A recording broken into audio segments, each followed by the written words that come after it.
Oh my god, awesome! Oh, what? Can we enter? Just a quick look. Yes, yes, yes!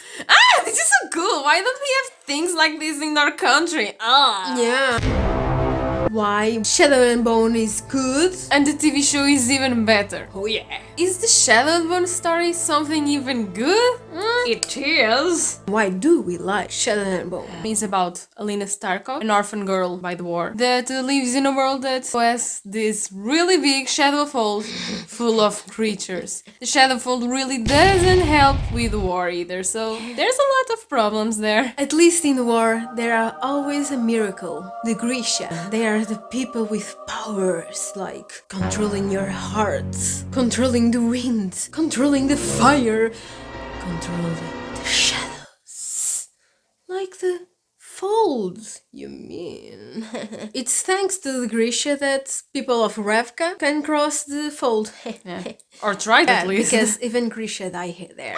What Alina doesn't know is that she is the one they call the Sun Summoner. She's capable of basically controlling sunlight. No one has that power. It might be one of the only chances they have to finally destroy the fold, or at least contain it. There are so many people who want to either control her or kill her or manipulate her. We go along with her in her journey where she discovers herself, her powers, and that new world, that Grisha world that she's never really been part of. This is the story in the first book and in the series. Why do you love the book? I look at the map, I just think, my god, these creatures take my money! Why do we like the book? Because of the map. I'm sorry.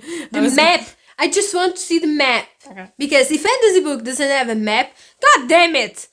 Why do you exist? Aline is a good character. She's strong-willed, she has an opinion that's goddammit, thank god. Alina also feels very confused because she's also used to be lonely. She just has a Mal as a friend. Suddenly she has all this intention, praising her, calling her Sancta, and she's like, what is happening? Someone will catch me. I'm a fraud, I'm not supposed to be here. Every fantasy story. Oh, the protagonist is an orphan, alright, but here we see the ramifications in life. One of the things that I really liked about the book, there's a really good message about truly being yourself and not depending on others to find that worth when you really accept yourself without needing others' approvals or others' company. It's when you are your best version. Besides Alina, we have all around really good characters with very different motivations. It's a really interesting dynamic. Also, we have a lot of world building and I like that. We have different cultures, thank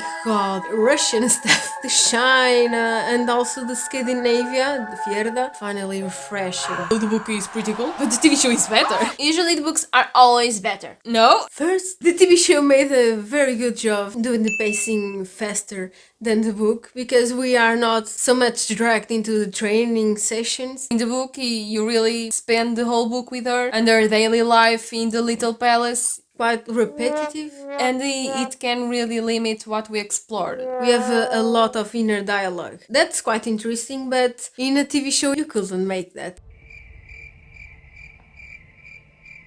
You see Alina face the struggle that she's facing. It's faster, but not too superficial. They basically found a space to explore other characters better. Yeah, that was good. One of those examples is Mal. Mal was like, I don't really care about him. I just saw the first episode and in the first minutes I was like, whoa, I totally understand Mal as a person. I think Mal had the best adaptation to TV. What we get from him is he doesn't really care that much about Alina. Yeah, she's his childhood best friend, but besides that it's like, okay, yeah, we're together for convenience. And when he finally realizes he cares about her, he almost becomes toxic and very controlling, and it's like, I don't like you doing that, and it's like, in the TV show you see from the first moments that he cares about her. Maybe not in I have a crush on her, but they care deeply for each other. He also has his ideals about the war, and he has his friends. Even male friends have more depth. One scene that I really loved in the TV show was, you don't owe me an explanation. That's a man! Now we have Alexander Kirigan. We all know that he's a Dark Lord, basically a trope, but we see in the books that, okay, maybe something more, but we stop there. Fine, make me your villain. When he kisses Alina, oh, that's kinda weird. TV show, the things really developed in a different way, and I was like, whoa, thank God. We have his motivations, and that flashback, well, flashbacks can be lazy, but in this story, we needed one. If I had his power, I could be a Kirigan. Being a Grisha, you always feel different. You were hunted like witches. Yeah. It was just him trying to protect the Grisha. Yeah. And in the books we don't have that glimpse of him. Another character that finally they erased this. Yeah. Wow, the difference was so drastic. Zoya. In the books, what you get from her is she hates Alina because she's a mean girl. Zoya is one of the most powerful and very capable Grisha. And now Alina comes and she's like Sun Summoner. In the TV show, we get that. She was also in some kind of relationship with Kirigan. She kind of feels pushed aside. And not only that, she has family and she has her own motivations. And she really turns to face against Kirigan. Help me stop him. Milo agrees. How can we talk about TV show versus book and not mention Milo? Milo was the best thing that happened to Shadow and Bone. Holy shit, what is happening? Is she from the fold? Is that a Volcra?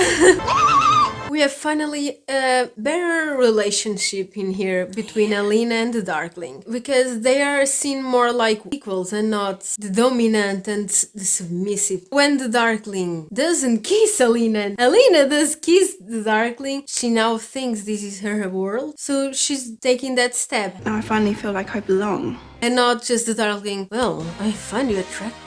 Let's kiss. Don't let people kiss you if you don't want. The addition of the Six of Crows characters, it gives the story such an interesting dynamic. Yeah. It brings us such awesome characters. It's a way to show more of the world, Ravka and beyond. In the book, we only really get that first perspective of the world, and then it's basically all Little Palace and then Shadowfall. You don't get the slow pacing of the book, and you get to see much more. It really works out very well. When Alina is going to show her powers to Ravka, and the Six of Crows characters are there trying to kidnap her. God damn it, I like that so much. You get the perspective from regular people, how they see Alina. Yeah. Cass is like a skeptical, it's like she's a fraud. And then you have Inez, who's like, she's a saint. They translated it perfectly from the book to the TV show. Basically, Alina feels alone by Alina being off shoe. They are always trying to, oh, get out of here. Shoe currency is no good here, girl. Move along.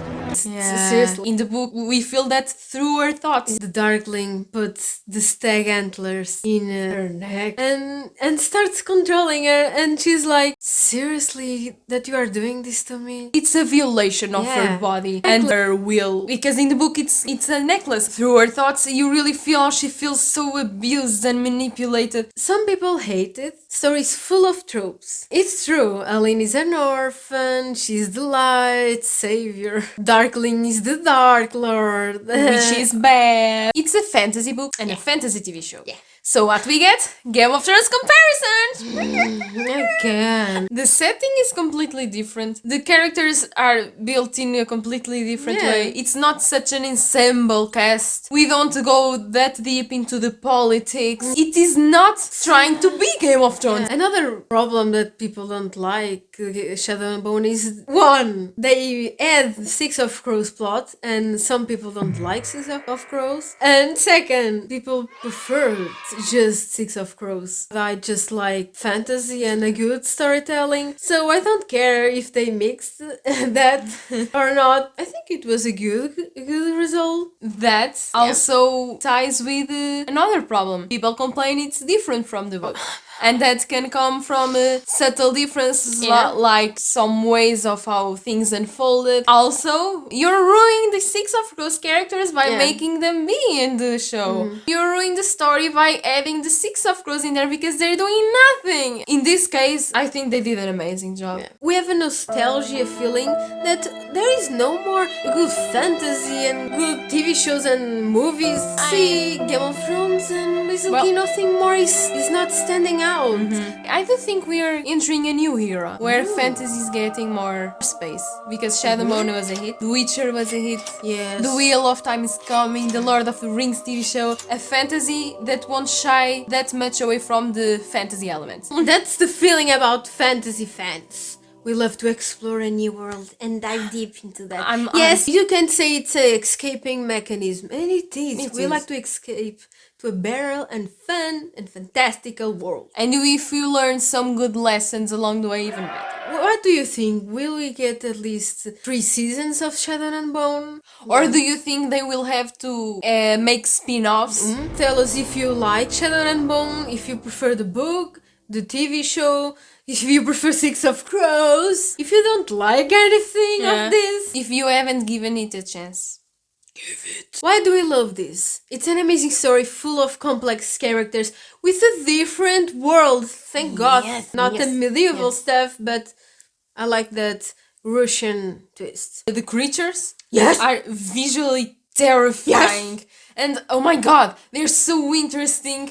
And their background history is also very interesting. We are so curious to see where the world is going. Follow.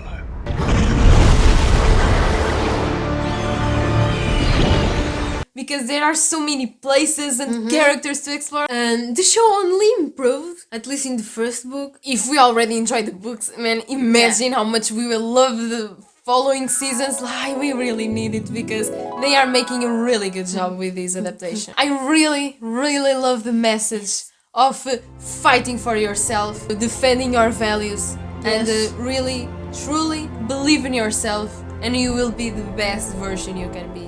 Well, farewell. We're sisters of the Geek. thanks for watching. I don't know where this accent came from. From Ravka.